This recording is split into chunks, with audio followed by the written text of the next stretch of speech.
Message on a fait un mois de mai. Le président Félix Tshisekedi dit d'abord nous avons vu un danger pour naïe.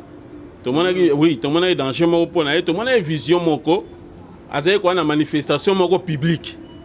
Si quoi tant cortège naïe zokoma officier supérieur moko télémaki wana. Brusquement ba tirer sur officier supérieur wana a koufi sur place. Tant a koufi massa c'est baniko beta. Cortège à président de la République est tourné. Où il y a quitté sous ta tourné à Bani Gozonga. Alors, ça, c'est Bano Beta, Batbazakana, Bazo Koya, l'hélicoptère et Mathé Likolo. Moi, je te dis comme un serviteur établi par Dieu. Nous allons continuer comme ça jusqu'à ce que Dieu va balayer et à mettre bateau pour appliquer vision. Parce que Dieu est en train de parler. Il est en train d'avertir. Zamba Laksa Ebison, Nzete Moko ya Manga. Nzete wana ya Manga.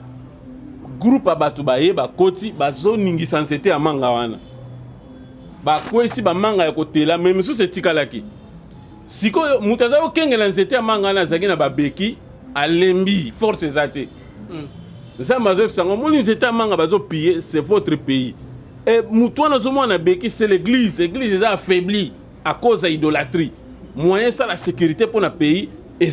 L'homme, c'est Papa Moïse, prophète. Il y a église Hosanna. Na ye kopé sabino message de l'eau pour ba oyo bazala ba blocage, ba limitation, ba mari de nuit, ba esprit de mort, ba maladie oyo et si la kate. Mais mingi nazana besoin ya ba oyo ba tambola partout.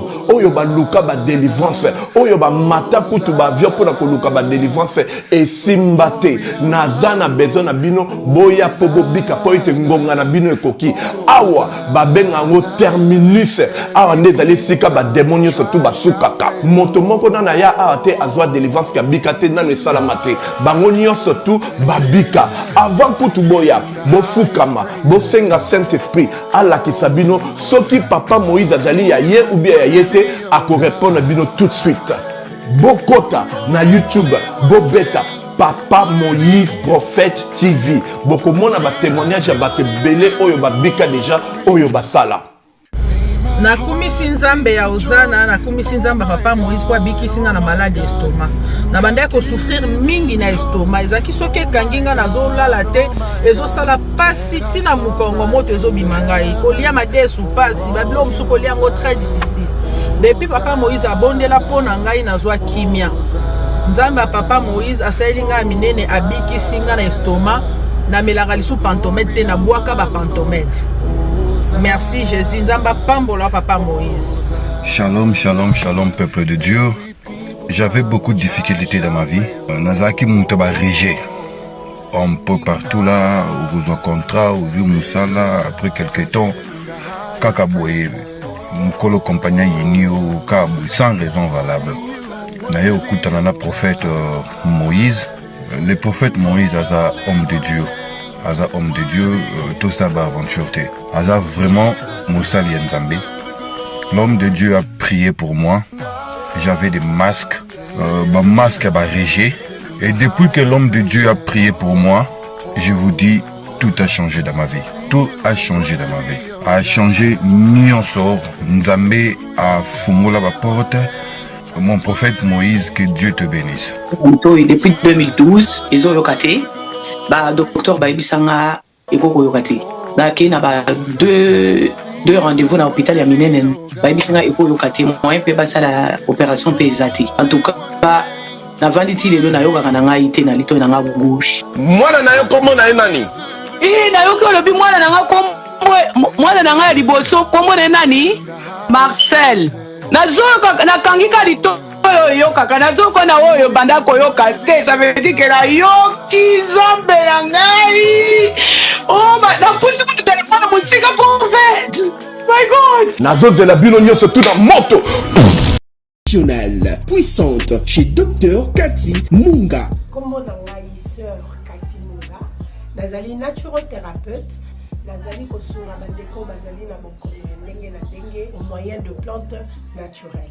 Bandeko baza na ba problème ya ba hémorroïdes interne tout comme externe, infection urinaire, prostate, azoospermie, obota ezalité, rhumatisme, nerf sciatique, gouttes, règles douloureuses, glaucome, vision floue, motopathie intense, sinusite, awa naza na kati ya laboratoire awa nde bisika na séchaka baplante banzete bamakasa ya ndenge na ndenge depo na nga yango oyo esika nasalaka baformi na basolution na nga. Merci na équipe mobimba ya maison chez Kati, en particulier Joyce Bolaba.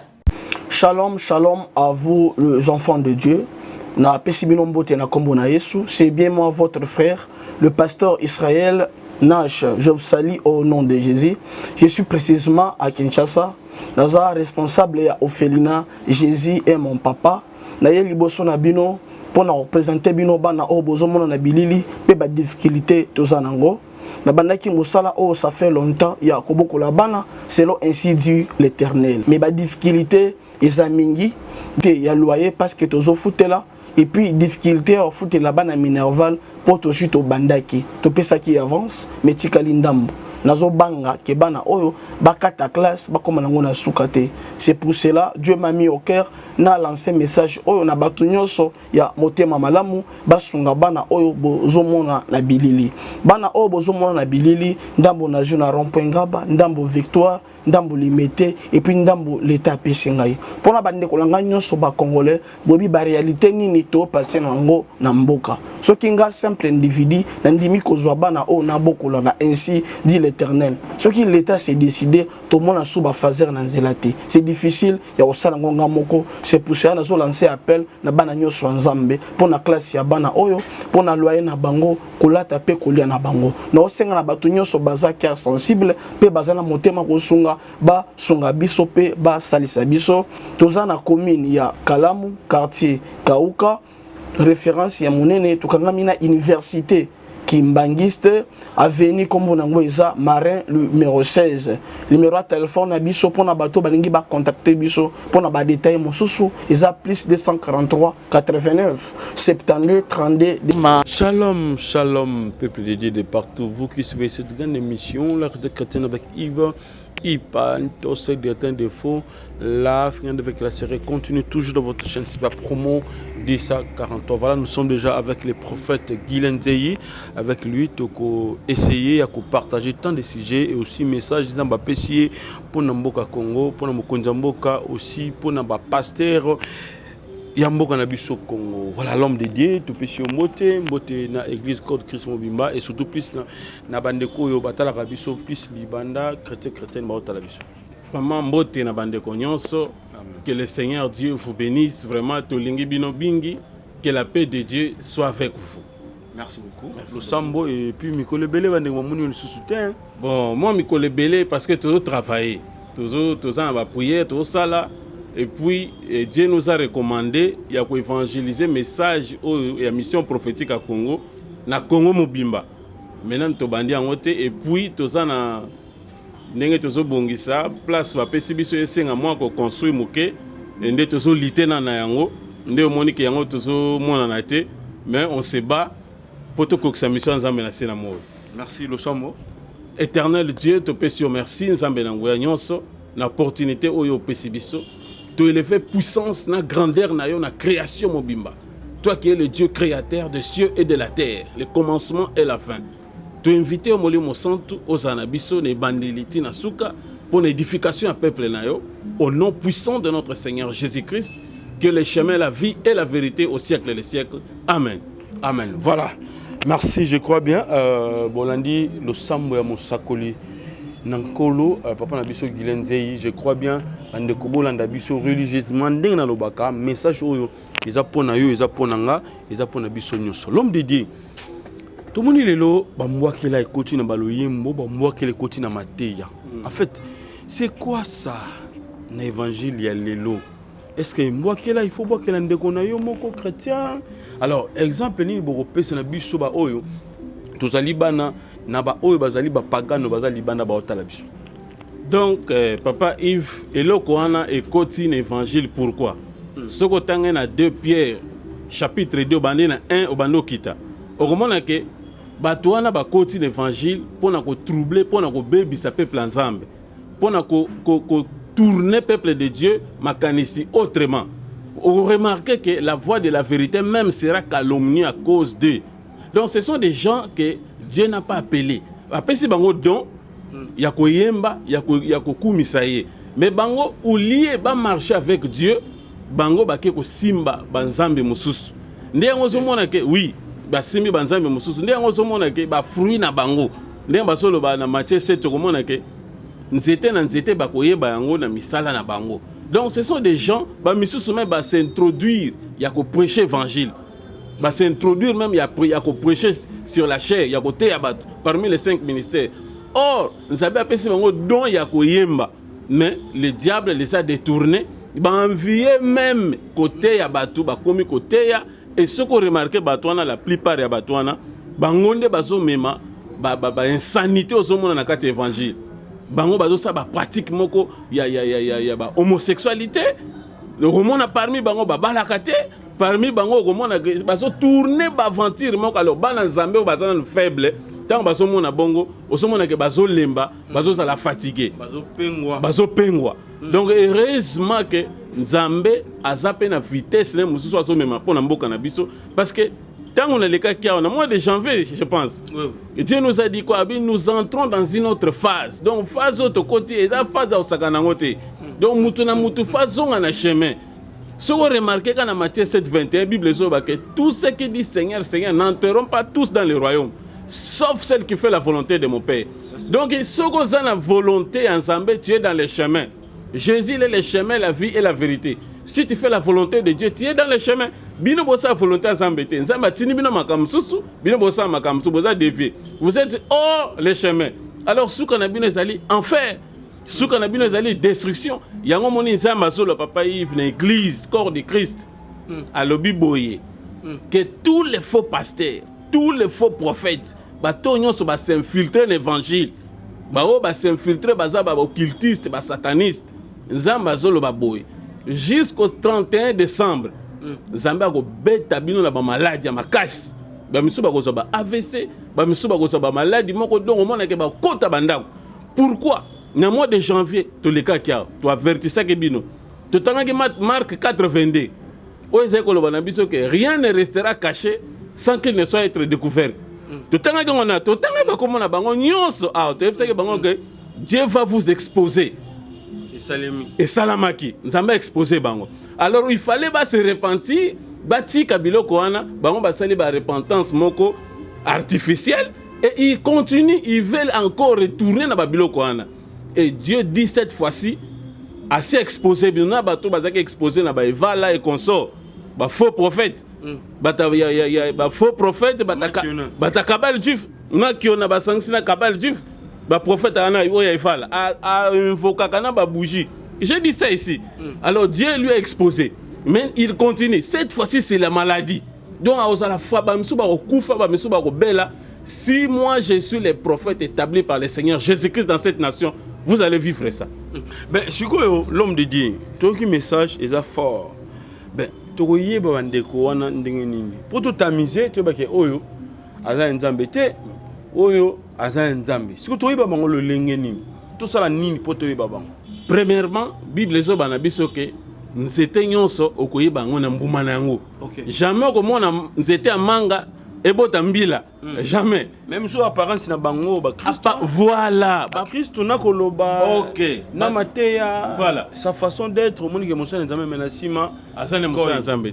Donc ba tuana pour découvrir bango be yango zo mona ke ba chrétien, il faut bazala ba homme spirituel. Quand il reçoit le Seigneur Jésus-Christ comme Seigneur et Sauveur, tu es né de nouveau, botami, spirituellement. Sauf que dans Genèse chapitre 1, 26e verset, nous avons dit, créons l'homme à notre image. Or, Dieu est esprit. Pour que l'homme domine. Or, Dieu est esprit. Alors, on a un Jean, dans Jean chapitre 1, verset 12, on remarque que à tous ceux qui l'ont reçu, il a donné pouvoir de devenir enfants de Dieu. A botami spirituellement. Alors, un esprit doit grandir. Il faut qu'on la pour monde musika. Au côté la bébé esprit to le baga esprit, il y a ka jeûne, il y a ka prière, il y a ka sanctification, il y a ka parole. Tant on laisse esprit no biloko on développer rapide et aux ala na capacité ya ko mona mutu spirituellement même si azo se camoufler. Azo pèse exemple ya piété, ne bazo na 1 Timothée 4 chapitre 1 à 3 kiti. Bazo le baké Donc au moins même à ça semblant à ça porter marque il y a flétrissure spirituellement aux la capacité à détecter au moins même dans la vision même la vision même la songe parce que dans Actes des Apôtres chapitre 2 au Kitina 17 Bible sobani dans les derniers jours je répandrai mon esprit sur toute chair donc sans exception ba prophète ba sala nzambe ba cause en onction particulier ya komona spirituellement mais tout le monde a l'esprit de Dieu quand il reçoit Seigneur Jésus-Christ donc on a la capacité ya komona spirituellement au monde mutu tant msazo mona ou bien so comprendre te mais ba tu ba ça aveuglé ba tu ba li ko luka nzambe te ba tu ba li ko za spiritualité ba tu ba ça charnel donc yango so mona ke ba to na mo ba détecter bango et ça c'est difficile. Il y a des chrétiens, des hommes et des femmes spirituels, pour crucifier les œuvres de la chair, pour la force spirituelle. Parce que, en réalité, dans l'homme, c'est l'esprit. Un jour, tu vas laisser la chair, tu resteras l'esprit. Alors, l'esprit fait dans la taille à l'écolo. Parce que même les démons, même les mauvais esprits, c'est des esprits anciens. Alors, il y a peu de géants. Voilà. Mais si quoi obi que les chrétiens dans les lots bah ça va devoir wanate alanda ka miracle alanda ka délivrance alanda ka parole moroboy ça pourtant assemble nzambe la kisanga nanu et pas europe nazo kenda est-ce que l'homme wana azali ya yo to azali ya satan so chrétien ça que loko wanate est-ce que ça devoir il faut et ça les manque à chaque fois ceux qui ne connaissent côté ton amour soit ma personne invitation mon boy to ezana ngoka kanzambe foyer moko ya kolobela yo na ndenge na ye ou soit yo nde fo senga nzambe alobela yo pour que oyeba ceux qui azamo sali na yeto ya yete donc des fois on a ba chrétien faut ba sala yango même Bible les recommandé biso ezolo bana biso que n'ajoutez pas foi à tout esprit mais éprouvez les esprits donc tu ne peux pas aller quelque part la conviction ou kaka boyebe ba memi o kaka ndengwana okepe okoti bani ko fanda et tout ça non il faut éprouver les esprits ko sambela ko tuna nzambe est-ce que bisika nazo kende eza malamu to eza malamu te parce que Bible ezolo bana biso très bien que dans les derniers jours ba faux prophète ba goya ba faux serviteur ba faux docteur alors pour ko préserver âme na yo oko kene ko mitika bisika ndengwana comme ça à ta invitation tu dois d'abord prier Dieu et être un esprit véritable que l'ukanzambe na profondeur pour être nzambe à orienter donc c'est un peu ça voilà na otali moka Congo to moni désarroi eza makasi kota est bande wazo kufa lebi na moni juste un jeune de 20 quelques comme ça soldat na biso akufi na est. Alors, makambo ya guerre oyo, makambo désarroi oyo zo le kana mboka na biso, basene nzambe bozolo banini. Visualité. Et bandi mo kala, ezo continuer kaka, ezo silate. Un petit pays contre un grand pays. N'habite. Bon, na sepela to tanga nanu, muke kaka na Deutéronome, Deutéronome 32 de 19e au 21e verset. Po to zwa makanisi na biso. To solana bandeko na bana nzambe bazolanda biso. Donc so tanga na Deutéronome 32 le verset 19 Bible zobani l'Éternel l'a vu et il a été hérité indigné contre ses fils et ses filles. Eli kolobani nzambe azotala biso azoswa biso lokola deuxième fils né na ye. Donc le Congo est appelé à être une nation sainte. Deuxième né après Israël. Ce autant en Ésaïe 18, au la mission prophétique à Congo du 1er au 7e verset. Auquel en Matthieu 21, 43e verset. Nous avons remarqué que Congo est un pays prophétique. Et à chaque fois, les Israéliens, ils ont pratiqué l'idolâtrie, ils ont frappé Bango. Nous avons sort au biso de Sibir. Dieu a donné une mission particulière à la République démocratique du Congo. Donc, on a une mission, il y a évangéliser Sangomalamu partout dans le monde. Nathan Otozali. Donc c'est pour cela même que Dieu a mis les richesses. C'est pour l'évangile. Ce n'est pas pour un groupe à Batou ou Bazouango comme à Bango. Non. Nous avons remarqué Awa Nzambazo a indigné contre ses fils et ses filles. Et il a dit, je leur cacherai ma face. Je verrai quelle sera leur fin. Car c'est une race perverse. Ce sont des enfants infidèles. Infidélité au Nzambazo qualifié biso. Tu abandonnes Nzambe. Tozi banzambe bapaya toye na bango aw tokotisi bango na église, tokotisi bango na politique, tokotisi bango na bandako. Donc nous avons abandonné notre Dieu. Ils ont excité ma jalousie parce qu'il n'est point Dieu. Donc baza banzambe te biloko wana nyos. Donc ba divinité. Ba divinité wana. Ils m'ont irrité par leurs vaines idoles. Ba idole ekoti, et moi j'exciterai leur jalousie par ceux qui n'ont point un peuple. Nzamba zo bana biso alobi ngape na ko exciter ba jalousie na bango parce que bazali peuple oyo bazoyo kelanga ite. Je les irriterai par une nation insensée. Nzamba zo bani abina kozwa nation moko oyo eza insensé pour esala nini écoute la bango. Nde yango moni ba pays voisin wana tokotanga lelo Rwanda à côté libiso azo piller richesse na biso. Pourquoi? Parce que totiki nzambe tolingi ko nzambe azoloba te, tolingi ko appliquer vision nzambe te. Nde yango so mona pays wana à côté libiso azo soba richesse et abandi yango lelo te, azo soba richesse azo piller. Sur le plan il y a prophétie, il y a vision. Nzambe alakisa biso nzete moko ya manga. Si na expliquer yango nzete wana ya manga groupe abatu baye bakoti bazo ningisa nzete ya manga wana bakwesi ba manga ya kotela même sous etikalaki sikoyo mutaza okengela nzete ya manga na zaki na babeki alembi force ezate nzamba zo sango moni nzete ya manga bazo piller, c'est votre pays. Et mutwana zo mona beki c'est l'église est affaiblie à cause de l'idolâtrie. Moyen ça la sécurité pour notre pays ezate. Et soudain na ko mona groupe ya batu baye ba bengani batwana ba récupérer ba sécuriser nzete. Nde nzamba zo sanga lobi groupe wana zo ya wana eza armée nanga na zo telemisa ya sika pona koya ko exécuter mission. Donc par là yango to. Oui, allô, madame, bonjour. Oui, madame, mais c'est quoi vous ratez? Et ça quand na bandal city. Avenue Pati. Numéro 325. Non, je sais quoi vous ratez, juste na pharmacie wana. Ah, au moins la paix pas nous na tout les polo là l'essentiel. Et ça remet quoi pour les ah, ça. Merci beaucoup. Naipa na yo. Mon santo yo. Onisanga loboko na yo.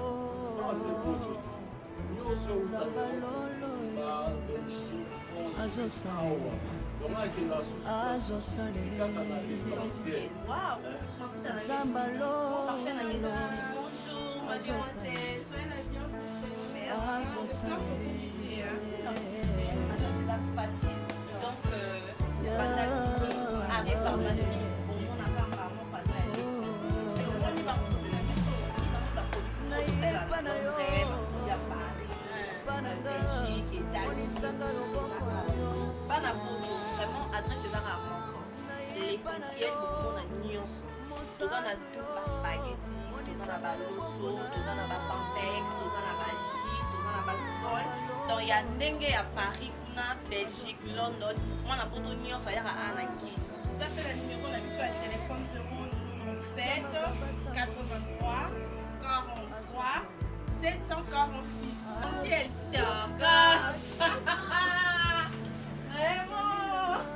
Cliente, satisfaite. Merci. Bye. Thank you.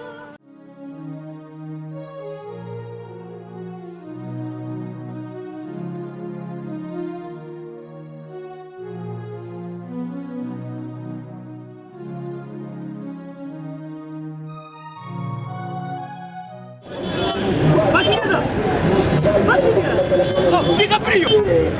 Ça va? Oh. Benny. Ouais, ça va? D'abord nous. Naïe na Nigeria wanazana Sainte-Thérèse. Bapesi une adresse. Il y a agence Paul. Il y a fait. Oui. Allez la vue. Oui. Donc il y a des besoins. Oui. Ah, c'est quoi? Suppose la Sainte-Thérèse. Il est seul. Elle lui dit comme ça. Oui.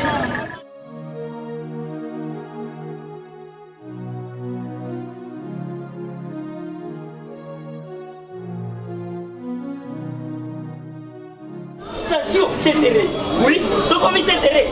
La mission. Si Maniango. Exactement. Mais ça ici, il y a Kubungate. Service. Ponctualité. Respect. Et puis bango. balongo la rappel. Oh, 40 jours. mais nga kutu 45 jours il va payer ça qui wana. Et puis kokeli te mbala moko ba bengi ngai. Aza mundeni? Non, yes jibe service. poso mwingi. Mais makanisile bendele. Bonjour.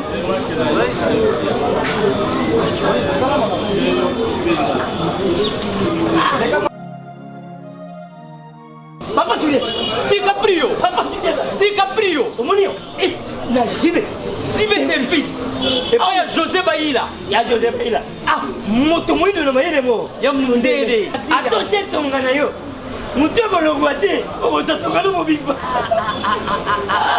Il y a un gros JB service. Et ça kaka on a qui ça. Oh, Angola. Brazzaville. Tozuket. Kalamengite. Mokili mabimba. Ah, une aujourd'hui. Donc à longo di biso pili ya makambo ezalaki 40 jours mais okomona contenir esali 6 mois. Papa Sile, yebisa na voisin.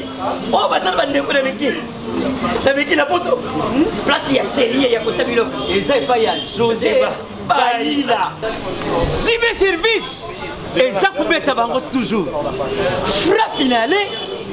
Frappe finale retour. T'inquiète. Ah ouais. Ba José. Le pays wana voisin au bazo sakana na Congo. Pourquoi? Parce que nous avons abandonné Dieu. Nous ne voulons pas appliquer la vision de Dieu dans notre pays. Ndiango somo na bato baso kufa pays richesse eza accaparé na batu mboka tozo nyokwama et ils ont même ma désolation. Dieu nous a dit au début de cette année que nous entrons dans une autre phase. Ce qui tozo les embêter donc balayage moko ko salama. Et cette histoire, salaka ko boité, moko a telemi a koi, moko e kei e bongi e zongi. Donc on va continuer comme ça et le peuple sera toujours mis en otage dans la souffrance. Mais l'homme de Dieu, totalement mangambo tout le monde bani pe moi kala. Oui. Vision wa nzambe eza o wapi. Eza parce que ba sen nzambe ba bungi nzela ezali po ba homme politique ya mboka na biso ba haute autorité ba bungi nzela ou bien ezakaka ke biso to na force moko te o to ça ke to bundisa bato ya ngamboko. Non, force armée na biso zo bunda et biso pe tozo sambela pona bango po ete ba benga na benemi wana ba kene musika intégrité territoriale ezonga paix et ça la restaurer. On prie pour ça. Mais ce qui est capital pour na biso vision nzambe zanini, vision nzambe zali ba richesse on nzamba tchena mboka oyo, c'est pour l'évangile. Donc la décision doit être prise au sommet de l'État. Donc il faut pas convoquer réunion moko pour organiser l'église de Dieu pour appliquer cette vision là. Ce qui va salir en côté parce que notre pays n'est pas n'importe quel pays. Ça le cas pays on se tout. Papa Yves, moi je te dis comme un serviteur établi par Dieu. Nous allons continuer comme ça jusqu'à ce que Dieu va balayer et à mettre bateau pour appliquer vision. Parce que Dieu est en train de parler. Il est en train d'avertir. Donc c'est à nous de prendre des précautions à l'église ou aux autorités. Il y a que prendre des précautions pour appliquer cela. Et Dieu nous a donné toutes les formules pour appliquer pour restaurer le Congo. Le Congo n'est pas comme le Togo. Le Congo n'est pas comme le Gabon. Le Congo, c'est le Congo. C'est un pays choisi par Dieu. Donc, ceux qui ont été, papa Nangaï, s'en sortir na makambo. Mais nous nous prions comme des intercesseurs. Nous sommes des porte-parole. Nous ne sommes pas contre les pays. C'est ce que Dieu dit. Mais nous plaidons sur Dieu pour être miséricorde. Donc ça demande l'autorité à mboka belé comme chrétien, divinité. Donc il faut bâtir la divinité. Il faut bâtir la divinité. Au biso toujours ça qu'on a pona bango.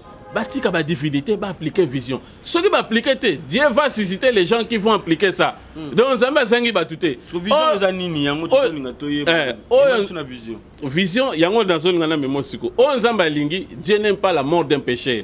Nde moni Zamba so avertir bango, pour être basala musala. Vision les années. Non, tu peux expliquer. Ils en a pas de détails, mais un aperço bloc. Il y a vision. OK. Et zanine, ezali ba bengi sa réunion solennelle. Na basakula mboka, na ba serviteur de Dieu, ba la ki sabango on nzamba lingi pona ko appliquer vision wana ya évangélisation en Afrique. pe na monde mobimba. Donc l'État doit mettre des moyens pour l'évangile. Parce que Nzamba se remarqué na tango suko tozali, il faut rassembler peuple na ye. Il y a beaucoup de dieux. Oka kote ba misu bazo benga Saint-Esprit. OK kote Nzamba bo. OK kote kuna Nzamba bo. OK kuna Nzamba en Afrique, na Inde tout ça, il y a beaucoup de dieux. Comme l'autre fois en Égypte, Dieu a frappé Pharaon par 10 plaies. Histoire de Tikala Lelo qui a un Dieu qui a séparé la mer rouge. Histoire wana Nzamba lingosong sango na Congo, Dieu veut il est le créateur des cieux et de la terre. Qu'il y a un véritable Dieu qui a créé ce monde par sa parole. Alinga démontrant à travers Congo. Tant qu'on restaurer Congo, tout le monde entier bako banga Congo, bako mona Congo puissant fort.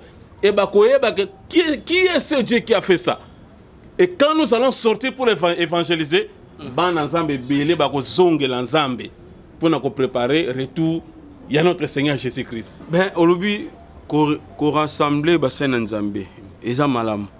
Mais ebele entre bango, entre bazai, na boyo kanite, bazana désarroi na kati, bayo kanakate, oyo mbakela, okuna biyaza Nzambe, okuna biyaza Nzambe. Siko to zangisa bango ndenge nini. Et puis le peuple congolais comment on douter plus na bassin Nzambe. Siko yo. Moussa Nzambe soki asangana okuna boyokani bolingo zate siko akosa se ya kosangisa basani nzambango tebi pe afone ya bavrango siko to sa ndenge ni l'homme de Dieu.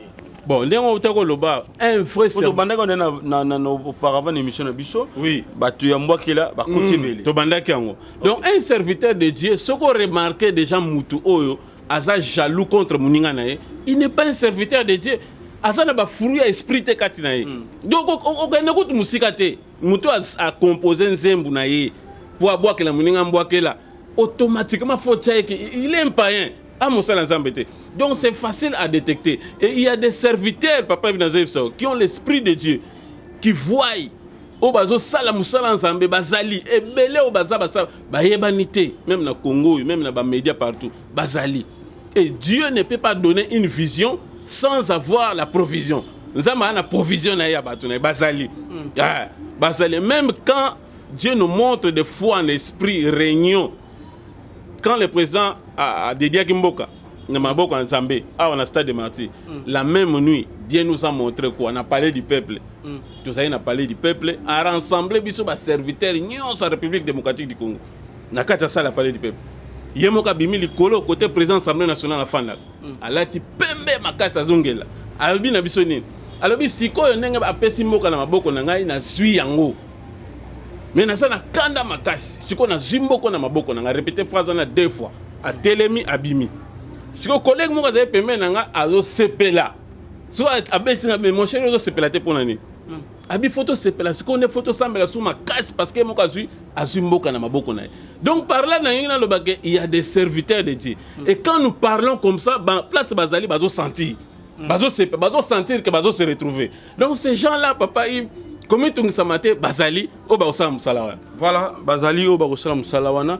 Alors pour notre président Nzamba Lobinini azo pesa force azo bakisela encore batamayele pembeni na ye pour que bitumba oyo ekenda musika ou bien stratégie nini o Nzamba pesi mosali nae président Fachi pour qu'il y ait longue bitumba oyo. Ah bon, pour le président Félix Tshisekedi, d'abord nous avons vu un danger pour nae. Tout le monde a dit oui, tout le monde a danger pour nae, tout le monde a vision moko azaye quoi na manifestation moko publique. Siko tant cortège nae zo koma officier supérieur moko telemaki wana. Brusquement tiré sur officier supérieur wana a koufi sur place. Tant a koufi massa se baniko beta cortège à président de la République est tourné. Olia kita suta tourné baniko zonga. Alors massa se bano beta bato bazaki na bazo koya hélicoptère et mati likolo et la vision s'est arrêtée là. Donc nous prophétisons en partie. Tant to moninde wana siko ça reste à vérifier. Est-ce que cortège wana au komana ndaku to komate. Donc il faut que bazo ba précaution pour na mokonzi mboka mais biso to sambela pona e pour être nzamba pese sagesse nzamba pese intelligence pour être asala nini a diriger mboka na biso pour ayoka écoute nzambe on moni faute mingi et ça na ba politicien makasité pourquoi entourage na bango o ya ba pasteur oyo bazalaka na entourage na bango. Est-ce que réellement bayokaka Nzambe? Est-ce que réellement bakonseyaka bango? C'est ça le vrai problème. Parce que tant au président de la République ou bien bakonzi mosusu bazo se retrouver spirituellement, ils vont aller prendre les dieux étrangers, bayena bango. Au moment où place faute de une église, donc l'église doit se réveiller pour sauver notre nation. L'église est cause à la tête, na faiblesse, à cause de l'idolâtrie, à cause de biloka mokili. Donc c'est un peu compliqué. Voilà le message de quand et puis na Ernie. Message na zo kango na fin ya mois de mai. OK. Ouais, na fin ya mois de mai, ndé to so ki message wana et to mona lisusu président de la République divergence na opposant Martin Fayoul.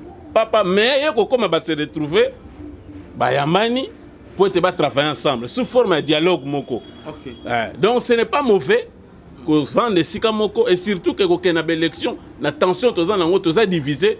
C'est un peu compliqué. Donc, vendre comme dialogue, pour te diriger Mboka. C'est bien.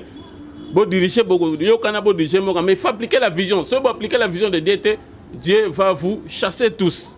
Voilà. Donc, merci Nzambe Arobenga la bino nyoso, akolinga bino tu vous appembe naye. Je crois que vous avez un message l'homme de Diapesi, Mosakoli.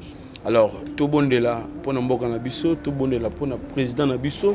Tout bon de là, surtout plus bino bateau boza libanda diaspora, tout sambela vraiment pour na bakonzi ya mboka.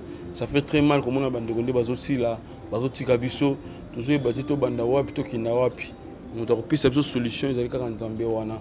Alors l'homme de Dieu, to tikelio message au pesa na bana Nzambe, prière, adresse, numéro de téléphone. Le sambo surtout ya suka plus pour na ba chrétien ba tala biso bazana makamso ngolo pakala et que za la mie makasi mais bo soutenir pe musala na Nzambe oyebi ke édifice na yo wana suko teta brique na yo moko na kotonga etonga na Nzambe na habité ne sengo yo pesi wana Nzamba ko pesi sous plus ki obaka mbongo na yo na fête moko boye ezana litumba moko tina vie na yo peut-être aussi na mamozo sala mais na Nzambe abosa na raté akocha toujours le beaucoup Dieu aime celui qui donne avec joie dans le bango chaque fois soko pesine sengo Nzambe pas ozong selone sengo wana l'homme de Dieu tikeli le micro message na bana Nzambe ata pour 2 minutes même bango éclairage moko et puis numéro de téléphone les amis na bana bota la biso. Nali koloba na papa moko to na mama moko azolanda ngai na moment oyo ete Dieu on les cherche Nzambe balukaka ye soko tangi na livre Proverbe chapitre 8 le 17e verset la Bible nous dit quoi? La Bible nous dit j'aime ceux qui m'aiment et celui qui me cherche me trouve. Ça c'est Dieu qui parle. Donc, bien aimé, nous devons savoir que la famille autobota makana papa na maman et ça canal onzamba bimsakapso na sena moy pour accomplir une mission. Chacun de nous a une mission ici sur terre. Donc, Dieu est le véritable père. Au cause à la côté mon côté au fanda papa na yo lukakaete, papa na yo yokakaete, au solakanaete, c'est très compliqué. Ce qu'on est dans Psaume chapitre 14, le 2e verset, la Bible nous dit quoi? Bible dit l'Éternel du haut du ciel, il regarde le Fils de l'homme pour voir s'il y a quelqu'un qui est intelligent, qui cherche Dieu. Donc, Mouto a Lukakanzambe, de Mouto yo, Azamayele, bien aimé dans le Seigneur. Nazoev sa papa mokazo landabiso. Soko yé na 1 Chronique, ok, na chapitre 28, le 9e verset. On remarque que David a dit que la moine a Salomon pouvoir. Nazoev c'est à lobby. Il faut Lukanzambe pour diriger Mboka Malam. Il faut diriger au Lukanzambe. Ce que Lukanzambe est un zamba ko rejeter yo. Donc bien aimé na so sa mutumo ko so la nanga na moment oyo. Nous devons chercher Dieu. C'est lui qui est le véritable notre père. Au jour du jugement, papa na yo to maman na yo akoya ko samba liboso nzambe. Donc véritable papa c'est Dieu. Or Dieu amour na ya mona kangwa envers biso à travers ko lukaye. Okolukaye na makomi na ye, okolukaye na losambo, comme dit dans Jérémie 33:3. Invoque-moi, je te répondrai. Je te montrerai les choses cachées. Bien-aimé, Jabet, azalé ko remarquer ba limite première na ye. Azalé ki limité. Akoka ko accéder te. 1 Chronique 4:9 à 10. Abane okoka Pour accéder à accès Moussous. Mais qu'est-ce qu'il a fait? Il a invoqué le Seigneur. Et Dieu lui a répondu. Nazob sa mutumo razola na biso malade zo tungisa yo ba problème olotaka bandoto amabe oza manipuler spirituellement oza na ba kisi na ndako na yo ozo banga kotika nazob so que il y a un nom qui est au-dessus de tous les noms, c'est Jésus-Christ notre Seigneur. Il est là pour te sauver. Aza wana pona ko bikisa yo, aza wana pona ko kangola yo, aza wana pona ko libérer famille na yo. Et fais seulement un pas. Donc la moisson zayo ko tanga makila pendant 12 ans. Ayoki Yesu Masi azoleka. Il a fait le déplacement. C'est ça ce qu'on appelle chercher Dieu. Il s'est déplacé pour Nakolukanzam. Elle a fait un démarche pour chercher Dieu. Nazo senga na papa moko kobanga te Yesu Masi aza mokonzi. Tout genou fléchit devant le nom de notre Seigneur Jésus-Christ. Yamba Yesu lokola mokonzi pe mobikisa na yo. Romains 19 et tu seras sauvé. Et kobo sanate que Dieu, quand tu le cherches, il faut avoir la foi. Hébreux 11, 6e verset. Celui qui s'approche de Dieu, qu'il croit que Dieu existe et qu'il est le rémunérateur de ceux qui le cherchent. Avoir la foi et croire en Dieu. Kobo sanapete, la paix avec tous et la sanctification. Hébreux 12, 14. Rechercher la paix avec tous et la sanctification pour voir la main de Dieu dans ta vie. Zambia Pambola papa landibiso, Zambia Pambola maman landibiso. Nous, Dieu nous a envoyé uniquement pour vous. Contact Nabiso Ezali, plus 243 85 18 55 709. Plus 243 85 18 55 709. Nazo bonde la pona maman moko. Nazo bonde la pona papa moko. Nandeko mwasi moko. Destin na yo zoye bate, oza flou. Nzamba tino na mokilo sala nini. Yeba ke Yesu Masi aza wana pona yo. Loboko na nzambe eza mokusete pona ko simba bato. Esaïe 59 le premier verset. La main de l'Éternel n'est pas trop courte pour sauver. Loboko nzambe kota na ndako na yo. Molimo santo simba ndako na yo. Bisiko zobela simba kimi nzambe et accompagner guérison miracle au nom puissant de Jésus-Christ. Et te molimo santo a réactiver esprit na yo. Obana ko mona ba oracle de Dieu. Obana ko yoka la voix de Dieu. Pour être au kangolam, pour être au biki sabomo inayo. Na kombo na Jésus Christ. Tika ete la paix du Seigneur vous accompagne au nom de notre Seigneur Jésus-Christ. Amen.